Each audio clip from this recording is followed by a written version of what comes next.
Maintenant, dans la question D, on suppose qu'il existe une matrice carrée A de MNR telle que, pour toute matrice carrée B de ONR, la norme de A-IN soit inférieure ou égale à la norme de A-B.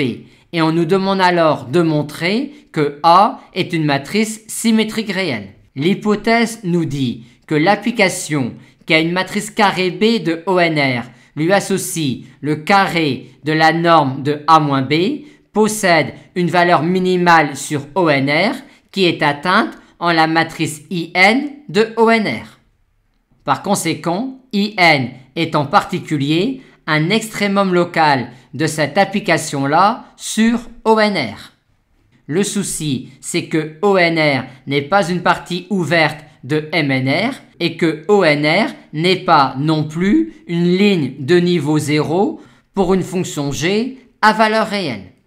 Par conséquent, on ne peut ni utiliser la condition nécessaire d'extrémum local sur un ouvert, ni non plus utiliser le théorème d'optimisation sous contrainte. Quoi qu'il en soit, on peut tout de même dire que cette fonction-là est différenciable sur MNR et que sa différentielle en la matrice identité est l'application linéaire de MNR dans R qui a une matrice carrée H lui associe ce réel-là.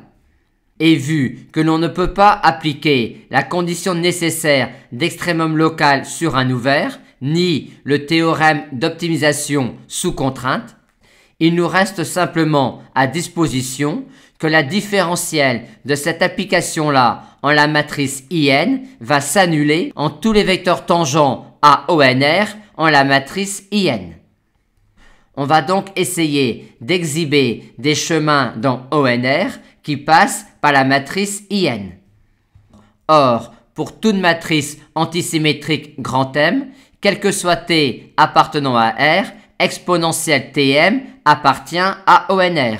De plus, ce chemin-là dans ONR passe bien par la matrice identité et le vecteur tangent à ce chemin-là en la matrice identité est la matrice grand M. Par conséquent, cette forme linéaire-là va s'annuler en toutes les matrices antisymétriques grand M. Aussi, la matrice A-I est-elle orthogonale à ANR? En d'autres termes, la matrice A-I est une matrice symétrique et donc A est une matrice symétrique.